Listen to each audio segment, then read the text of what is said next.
नमस्कार. मी पत्रकार अर्जुन शेळके.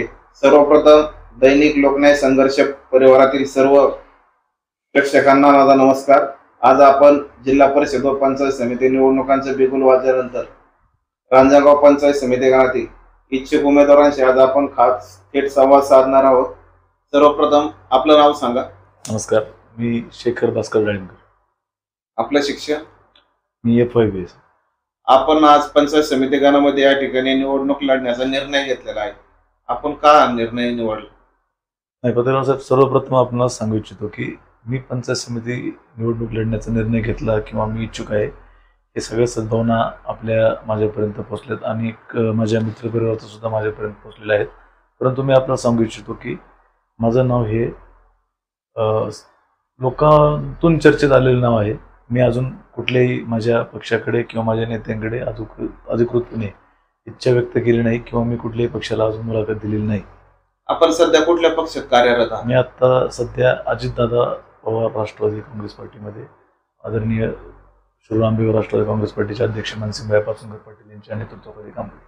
पक्षाकडून आपल्याला विचारणा झालेली आहे का उमेदवारासाठी? आतापर्यंत पक्षातून मला निवडणुकीच्या संदर्भात कुठल्याही प्रकारची विचारणा झालेली नाही. परंतु अंतर्गत चर्चा ज्या होतात, माझ्या काही पाहुणे असतील किंवा मित्रपरिवार असतील, त्यातून आमचं नाव त्या ठिकाणी चर्चेत असतं की इच्छुक आहे. त्या पद्धतीने आतापर्यंत चर्चा माझ्यासोबत झालेली आहे.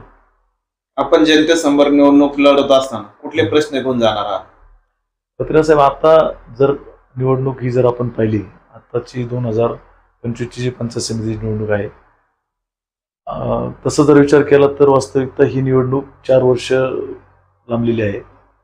आणि ह्या पंचायत समिती जिल्हा परिषद गणात निवडणूक होत असताना आता जर आपण आम्ही जर निवडणुकीला सामोरे जर गेलो तर सर्वप्रथम मी आपल्याला सांगू इच्छितो की ही जी रस्त्याच्या पलीकडची जी गावं आहेत, ते बाबुलसरा असेल, गणेगाव असेल किंवा बुरुंजवाडी असेल किंवा आणखी पंचायत समिती गणातील जी बाकीची गावं आहेत, ही गावं नॅशनल हायवेच्या कनेक्टिव्हिटीपासून थोडीशी लांब असलेली गावं आहेत.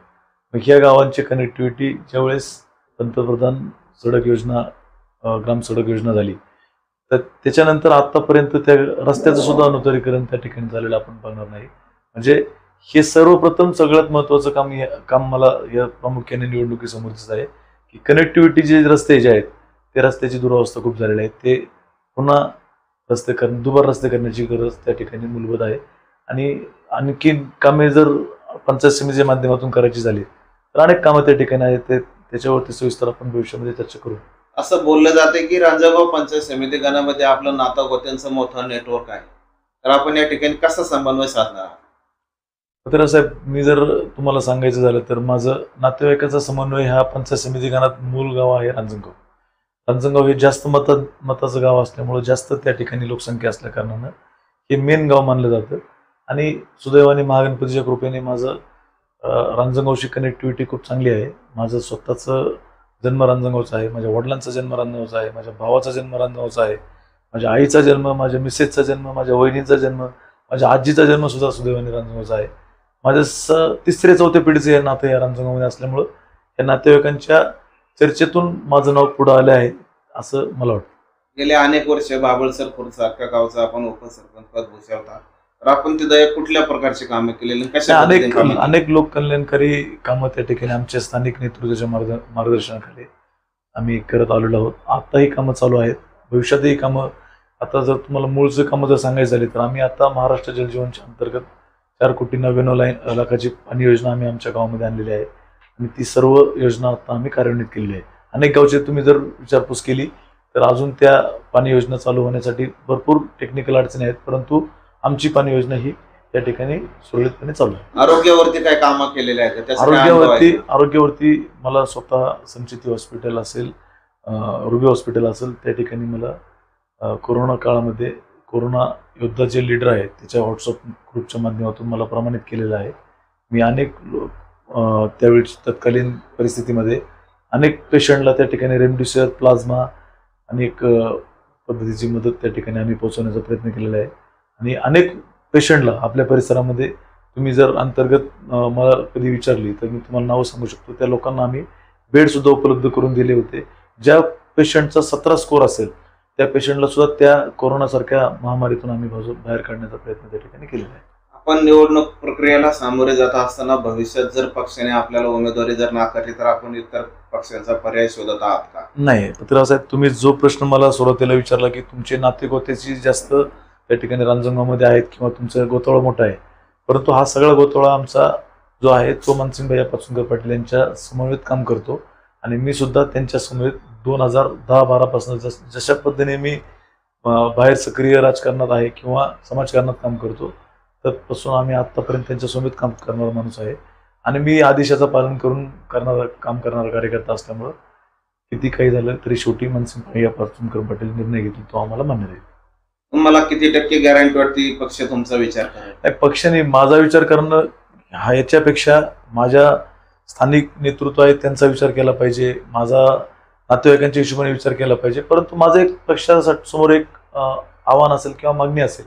आम्ही जेव्हापासनं राजकारणात सक्रिय कारभार करतो तेव्हापासून राष्ट्रवादी काँग्रेस पार्टी मानसिंग भैया पाचुंकर पाटील आणि अजितदादा पवार गटाच्या राष्ट्रवादीला आमच्या गावाने उजवं पाऊल दिलेलं आहे.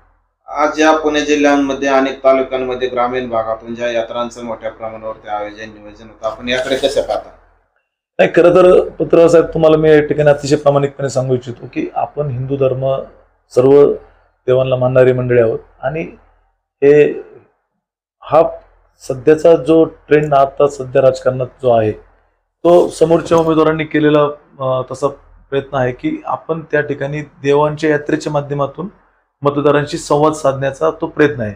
परंतु जर आमच्यासारख्यांना जर संधी त्या ठिकाणी पक्षाने दिली तर आम्ही ऑलरेडी सर्व मतदारांच्या संपर्कात आहोत.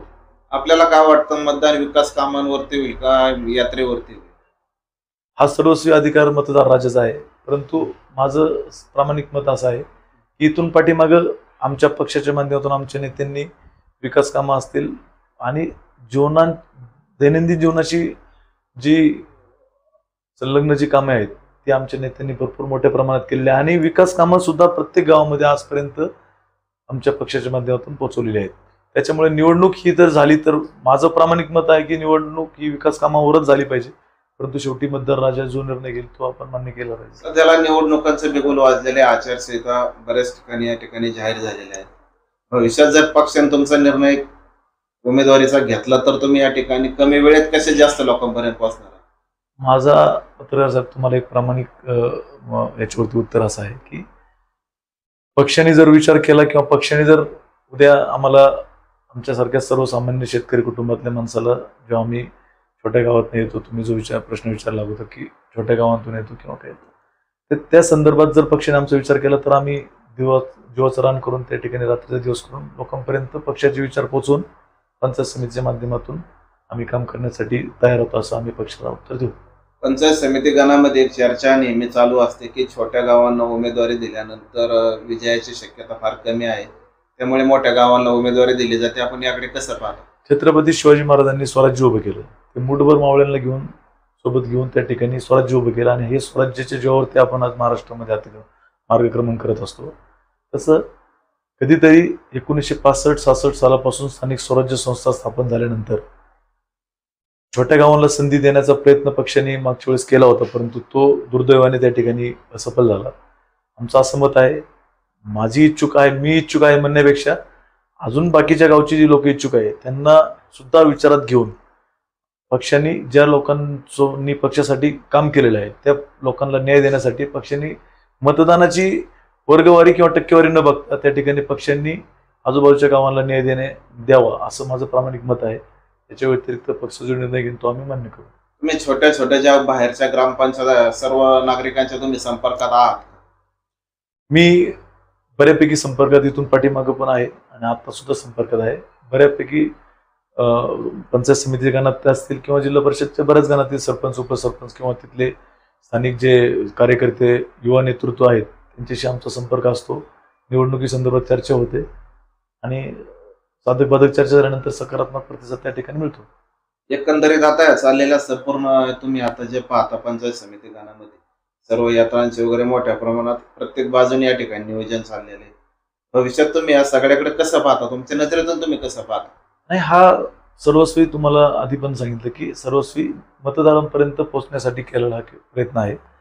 परंतु आम्ही ऑलरेडी मतदारांच्या कॉन्टॅक्टमध्ये आहे. आमची कनेक्टिव्हिटी ऑलरेडी चांगली आहे. समोरच्या उमेदवारांनी जर तसा प्रयत्न केला असेल तर त्याचं त्यांनी आकलन केलं पाहिजे. तुमच्या उमेदवारीसाठी साधारणतः आता किती गावच्या किती सरपंच तुमच्या सोबत आहात तुमच्या उमेदवारीसाठी? मला पक्षाने विचारणा केली उमेदवारीसाठी, तर त्यावेळी शक्ती प्रदर्शन पक्षाला आम्ही दाखवू. तर हे होते बाबळसर गावचे माजी उपसरपंच शेखर डाळिंबकर, ज्यांनी आपली ठाम भूमिका मांडलेली आहे की जर मला पक्षाने जर उमेदवारी दिली तर मी पक्षाच्या ठिकाणी ठामपणे काम करत. परंतु हे उमेदवारीसाठी आग्रही असून यांचे या ठिकाणी संघटन कौशल्य बाबळसर गावामध्ये फार मोठ्या प्रमाणात आणि विकास कामं यांनी या ठिकाणी मोठ्या प्रमाणावरती केलेले आहे. आपण सर्वजण दैनिक लोकन्याय संघर्ष परिवाराबरोबर जोडल्याबद्दल मी आपलं मनापासून